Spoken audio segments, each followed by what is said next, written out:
নমস্কার, ND news 24 থেকে রয়েছে আমি শঙ্কু সাঁতরা এই মুহূর্তে। তবে প্রতিদিন নানা অপরাধের কাহিনী আপনাদেরকে শোনায়। তবে ইদানিংকালে আমি যেটা শোনাচ্ছি যে স্বামীদের ওপর অত্যাচার, অর্থাৎ আমরা বহুদিন আগে দেখতাম যে গৃহবধূরা তারা বিভিন্নভাবে মারা যাচ্ছেন এবং কোনো কোনো সময় স্বামীদের বিরুদ্ধে, শ্বশুরবাড়ির বিরুদ্ধে তাদের বিরুদ্ধে অভিযোগ উঠেছে এবং শ্বশুরবাড়ির লোকেরা জেল কেটেছে। কিন্তু সেটারই আপার হ্যান্ড কি বলবো আপনাদের, বলুন। একটা জিনিস আপনাদেরকে বলি যে আজকে যে ঘটনাটা শোনাবো, মিরাটের একটি ঘটনা শোনাবো। সৌরভ নেভিতে চাকরি করতেন এবং বিদেশে ইংল্যান্ডের নেভির একটি কোম্পানিতে চাকরি করতেন এবং তিনি নেভিতে চাকরি করতেন। সেই সৌরভ খুন হলো। 29 বছর বয়স, তার স্ত্রী মুস্কান খুন হলো। কিভাবে জানেন?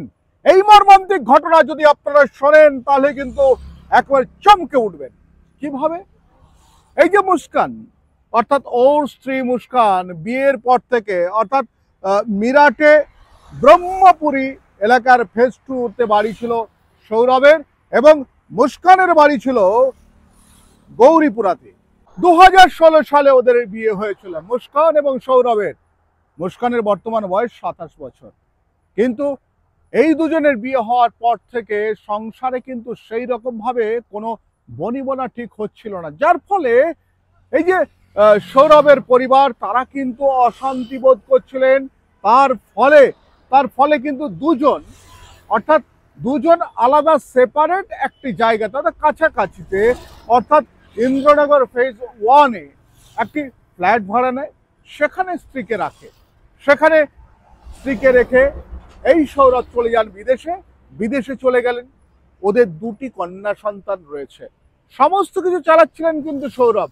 কিন্তু এই মুস্কান শ্বশুর বাড়ির সঙ্গে ঠিকমতো যোগাযোগ রাখছিলেন না এবং মুস্কানের সঙ্গে প্রেম হয়েছিল সাহিল শুক্লা নামে একটি ছেলের। এই সাহিল শুক্লার সঙ্গে প্রেমে আবদ্ধ হয়ে পড়ে। আর প্রেমে আবদ্ধ হয়ে যাওয়ার পর কি হলো জানেন?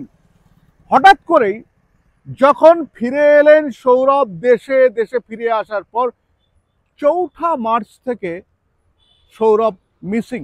সৌরভকে কোনোভাবে খুঁজে পাওয়া যাচ্ছে না। কোথায় গেল সৌরভ?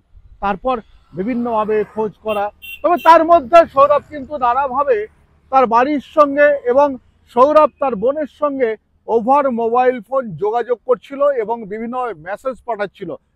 ভয়েস কল নয়, কিন্তু মেসেজ পাঠাচ্ছিল। তাতে বাড়ির লোকজন তারা কিন্তু প্রত্যেকেই বেশ কিন্তু সন্তুষ্ট ছিল যে সৌরভ কোন একটি জায়গায় রয়েছে। যেহেতু বাড়ি থেকে আলাদা করে স্ত্রীকে নিয়ে থাকে, সেহেতু একটু অন্যভাবেই সে বাঁচার চেষ্টা করছে। অর্থাৎ তার বাড়ির লোকজন যখন জানতে পারে এবং তার বাড়ির লোকজন যখন গিয়ে ওখানে যখন জিজ্ঞাসা করে, যেখানে ভাড়া ছিল সেখানে যখন জিজ্ঞাসাবাদ করে, তখন তারা জানতে পারে যে মুস্কান এবং তার স্বামী সৌরভ, অর্থাৎ এই দুজন মিলে তারা বেড়াতে গেছে হিমাচল প্রদেশে কোনো একটা পার্বত্য স্টেশনে। বাড়ির লোক শান্ত হয়ে যায়। কিন্তু হঠাৎ করেই বাদশাদে এই মুস্কানের মা এসে পুলিশকে জানায় যে সৌরভকে খুন করেছে মুস্কান। আর কে? তার বন্ধু সাহিল। অবাক হয়ে যায় সবাই, কি হলো? তারপর পুলিশ বিভিন্নভাবে খোঁজাখুঁজি শুরু করে এবং পুলিশ মুস্কানের সঙ্গে কন্ট্যাক্ট করে। মুস্কান আসার পর যে মুশকিলটা আসান হলো, আপনারা সত্যি অবাক হয়ে যাবেন। যে মুশকিলটা আসান হলো সেটা হচ্ছে যে এই মুস্কান এবং তার বন্ধু এসে স্বীকার করে নেয় যে তারা খুন করেছে। অর্থাৎ এরা সৌরভকে খুন করেছে। কি করেছে জানেন? সৌরভকে খাবারের সঙ্গে, অর্থাৎ বন্ধুর সঙ্গে মিশে সৌরভকে খাবারের সঙ্গে ঘুমের কোনো জিনিস মেশায় এবং সৌরভ সেটা ঘুমিয়ে পড়ে। ঘুমানোর পর ছুরি দিয়ে তার গলা কাটা হয় এবং শরীরের বিভিন্ন অঙ্গ ছোট ছোট করে কাটা হয়। কাটার পর পরের দিন কি করেছিল জানেন? অর্থাৎ 4 মার্চ তাকে খুন করা হয়েছিল। খুন করার পর তারপর একটা বাজার থেকে নতুন প্লাস্টিকের ড্রাম কেনে সে এবং বালি কিনে আনে লোকাল মার্কেট থেকে। বালি কিনে এনে মুস্কান এবং সাহিল দুজন মিলে সেই ড্রামের মধ্যে বালি এবং সিমেন্ট মাখিয়ে সৌরভের দেহটাকে সেখানে সম্পূর্ণ কংক্রিট করে দেয়। পুলিশ ওদের কথা মতো গিয়ে গ্রামটি উদ্ধার করে, কিন্তু প্রথমে এতটাই কংক্রিট সেটা কিন্তু ভাঙা অনেকটাই কষ্ট হচ্ছিল। অবশেষে সৌরভের দেহ উদ্ধার হয়। বলুন তো, সৌরভ কি দোষ করেছিল? ভালোবেসে বিয়ে করেছিল। আর এই মহিলা, তিনি তার বন্ধু অর্থাৎ বয়ফ্রেন্ডের পাল্লায় পড়ে বয়ফ্রেন্ডের সঙ্গে থাকতে হবে, তার সঙ্গে সমস্ত কিছু করবার জন্য সে কি করলো? সৌরভের মতো একটি ছেলেকে সে খুন করলো। অর্থাৎ এই ধরনের অপরাধ এটা কিন্তু প্রথম নয়। আমি কয়েকদিন আগেও পর্যন্ত দেখিয়েছি যে এই বছর 2025-এর মার্চের 4 তারিখে খুন হয়েছে এবং 18 তারিখে সেই দেহ উদ্ধার হয়েছে। বুঝতেই পারছেন, খুন করা হয়েছে, দেহটি ময়নাতদন্তের জন্য পুলিশ পাঠিয়েছে। কিন্তু কি পেলেন আপনারা? এটার মধ্যে দিয়ে কি পেলেন? যার সঙ্গে বাস করছেন তিনি যদি কোনোভাবে, অর্থাৎ তিনি মানে কি, সেই মহিলা যদি কোনোভাবে কোনো পরপুরুষের পাল্লায় পড়ে, আপনি কিন্তু, আপনার জীবন কিন্তু সুরক্ষিত নয়। আমি আবার বলছি, আপনাদের জীবন সুরক্ষিত নয়। আপনারা কিন্তু যে কোনো মুহূর্তে খুন হতে পারেন। এই এক্সিস্টেন্স শুধু আমি উত্তরপ্রদেশ নয়, এই এক্সিস্টেন্স আমি কিন্তু পশ্চিমবাংলার ক্ষেত্রেও রয়েছে। আর সেই ক্ষেত্রে আপনাদেরকে বারবার ধরে বলছি যে যখনই আপনারা স্ত্রীদের সঙ্গে সময় না দিতে পারবেন, স্ত্রীরা কিন্তু আপনার সেই সুযোগ নেবে।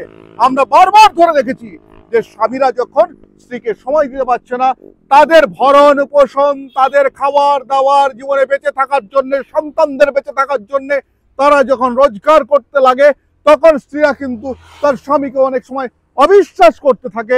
এবং সেই জায়গাটা বারবার ধরে আমরা দেখেছি বহু ক্ষেত্রে স্বামীকে নৃশংস খুন, ভালোবেসে বিয়ে করেছিল, এটাকে কি ভালোবাসা বলে? এই নৃশংস খুন, এই নৃশংস খুনটা কিন্তু সত্যি সত্যি সব থেকে অবাক করা বিষয় এবং সব থেকে ভয়ঙ্কর বিষয়। আজকের দিনে আপনাদেরকে বলছি যে মুস্কান তার স্বামীকে যে খুন করেছে, এবং সৌরভ, তার কি দোষ ছিল বলুন তো? ভালোবেসেছিল। মুস্কান বারবার ধরে বলেছিল যে যদি অন্যত্র থাকে তাহলে তাহলে তারা ঠিকঠাক করে সংসার করবে। কিন্তু কেউ জানতো না যে মুস্কান অন্য একটি ছেলের সঙ্গে আবার নতুন করে ঘর বাঁধার স্বপ্ন দেখছে, সেটা জানতো না। মুস্কান বাড়ির থেকে বেরিয়ে যায় ঘোরার নাম করে, ঘুরতে যাওয়ার নাম করে। আর ওই যে মেসেজ আপনাদের বলছিলাম যে বাড়ির লোক যে মেসেজ পেয়েছে, সেই মেসেজটা সেটা কিন্তু মুস্কান পাঠিয়েছিল। অর্থাৎ সৌরভের ফোনটা নিয়ে যে আমি ঘুরতে যাচ্ছি বউ বাচ্চাকে নিয়ে, এই রকম ধরনের মেসেজ, যেই মেসেজটা পেলে তার বাড়ির লোকজন সন্তুষ্ট হবে, ঠিক সেই মেসেজটা পাঠিয়েছিল বাড়ির লোকজনকে। যার ফলে কিন্তু বাড়ির লোকজন আশ্বস্ত ছিল অনেকদিন। যদিও বারবার ধরে ফোন করে যখন সৌরভকে পাওয়া যায়নি, তখনই কিন্তু তার বাড়ির লোকজন আবার কিন্তু বারবার ধরে যোগাযোগ করতে থাকে। অন্যদিকে মুস্কানের মা বিষয়টি কিন্তু সত্যি সবাইকে বলে দেয়, কারণ মুস্কান তার মার কাছে সমস্ত কিছু স্বীকার করেছিল, অর্থাৎ অপরাধের কথা স্বীকার করেছিল।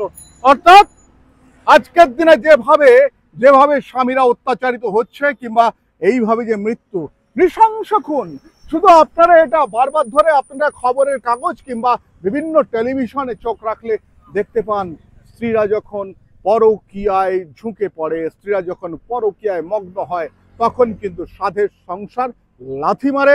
তখন কিন্তু সাধের স্বামী, প্রণম্য স্বামী, যাকে নিয়ে বলতো সারা জীবন সে ভালো থাকবে, সেই স্বামীকেও পর্যন্ত খুন করতে দ্বিধাবোধ করে না। কারণ তারা চায় যে যার সঙ্গে ঘর করবে পুরনো কেউ যাতে বেঁচে না থাকে।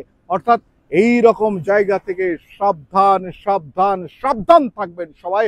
আমি শঙ্কু রয়েছি আপনাদের সঙ্গে প্রত্যেক দিন ইন্ডি নিউজ 24-এ নানা নতুন নতুন কাহিনী আপনাদের সামনে নিয়ে আসবো। নমস্কার।